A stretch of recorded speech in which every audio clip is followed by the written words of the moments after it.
चुगलखोर पड़ोसन। क्या कर रहे हो? छत पे जाके अखबार पढ़ूंगा। बस यही करो। तुम्हें पता भी है कि बहू क्या गुल खिला रही है? उसने नया फेसबुक अकाउंट बना लिया है।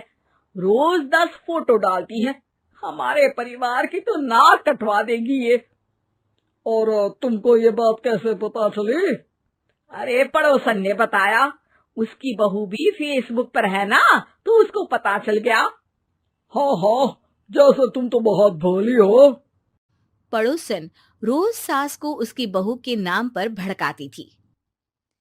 आज तो आपकी बहू कह रही थी मुझसे आके कि आप दिन भर खाती रहती है, खा खा के घटोत्कच हो गई है। क्या? उसने मुझे घटोत्कच बोला? अरे वो खुद ना कटी सुपर्णखा है। आप कह रही हो तो सही होगा, लेकिन आप उसको बताना मत कि मैं ये सारी खबरें आपको देती हूँ। शाम को जब बहू पड़ोसन के पास जाती है, आज तो तेरी सास तुझे सुपर्णखा कह रही थी, कल ताड़का भी कह देगी। पता नहीं इतनी अच्छी बहू मिली है, फिर भी वो तुझे राक्षसनी क्यों समझती है? आप कितनी अच्छी हैं। आप मेरी सास की हर बात मुझे बता देती हो, वरना मुझे पता ही नहीं चलता कि वो मेरी पीठ के पीछे इतनी बुरी बात करती है। चालाक पड़ोसन रोज ही दोनों सास बहू के सामने उन दोनों की ही बुराई करती और चुगली करके बातें बता देती, ताकि दोनों में हमेशा लड़ाई होती रहे। आपने तो बस छत पे बैठ के अखबार पढ़ना है और चाय के घूंट पीना है। बहू की वजह से मुझे तो जहर के घूंट पीने पड़ रहे हैं। कल वो मुझे मोटी घटोत्कच बोल रही थी। तो तुम भी तो उसको नाक कटी सुपर्णखा बोल देती ना। हाँ हाँ, वही बोल दिया मैंने उसे। आप मुझे कितना समझते हो। बहुत अच्छे से।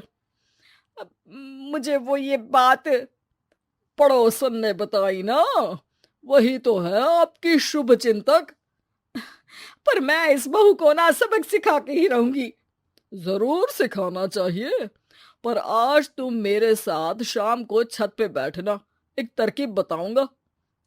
बिल्कुल बिल्कुल, कितना ध्यान रखते हो जी आप मेरा। मैं ना सब ध्यान रखता हूँ। शाम को जब सास और ससुर छत पर बैठे होते हैं कि यहाँ खड़ी हो जाओ, यहाँ से ना तुमको पता चल जाएगा कि बहू की अगली चाल क्या है।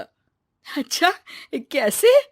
सवाल मत पूछो, जैसा कह रहा हूं वैसा करो। थोड़ी देर में ही छत पे बहू की आवाज आने लगती है। मेरी सास लायक ही नहीं है।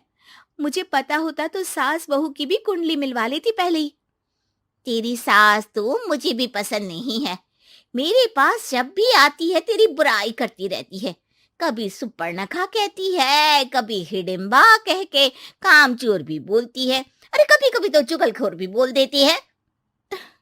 काश आप जैसी होती मेरी सास। ऊपर छत पे पड़ोसन और बहू की आवाज सुन के सास के होश उड़ जाते हैं। समझी? जी समझी। सुबह तुम्हारे सामने ये बहू की बुराई करती है और शाम को बहू के सामने तुम्हारी। मतलब आप सिर्फ अखबार नहीं पढ़ते, सारी खबरें भी रखते हैं। अब तो इस पड़ोसन को भी सबक सिखाना पड़ेगा। शाम को सास बहू को जाके पड़ोसन की साजिश के बारे में बता देती है। हाँ, मुझे माफ कर दो माँ जी। तुम भी अपनी माँ जी को माफ कर दो, इन्होंने भी तो तुमको बहुत कुछ कहा है। अरे बस बस, अब ये सोचो कि पड़ोसन को सीधे कैसे करना है। अगले दिन सुबह पड़ोसन सास का इंतजार कर रही होती है, लेकिन वो देखती है कि वहां सास और बहू एक साथ आ जाते हैं। अरे अरे, आज दोनों एक साथ। हाँ, सोचा कि बहू की पीठ पीछे बुराई करने से क्या फायदा, मुंह पे ही बोलती हूँ मैं। हाँ, मैंने भी सोचा आपको 2 बार मेहनत करनी पड़ती है, एक ही बार में काम खत्म कर लोगी। हैं? वो मैं आप लोगों को कैसे पता चला? क्योंकि ऊपर वाला सब देख रहा है। पड़ोसन ऊपर देखती है, वहां ससुर खड़े होकर हंस रहे होते हैं।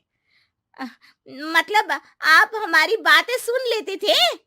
हाँ, सुन लेता था और मजे भी लेता था। आपको तो शकुनी होना चाहिए। क्या चाल खेली है आपने, एकदम सास बहू के सीरियल जैसी। तो बताओ पड़ोसन जी, मेरी बहू ने आपसे अब मेरे बारे में क्या बोला? यही बोला कि सास बहुत अच्छी है, बहुत ध्यान रखती है। अच्छा, और सास ने मेरी क्या बुराई की? नहीं ना की बुराई, हमेशा तारीफ करती है। भगवान सबको ऐसी सास दे। मेरी गलती है जो मैंने आप लोगों में आग लगाने की कोशिश की। पर छत पे लगा हुआ सीसीटीवी यानी कि शर्मा जी सब देख रहे थे। हाँ जी, मुझे माफ कर दीजिए। माफ क्या? आपको तो अब हम साफ ही कर देंगे अपने वालों की लिस्ट से। आज से आपकी और हमारी बात बंद, लेकिन बुराई जारी रहेगी। अब आपकी हरकत के बारे में पूरे मोहल्ले को बताना तो पड़ेगा ना आंटी जी।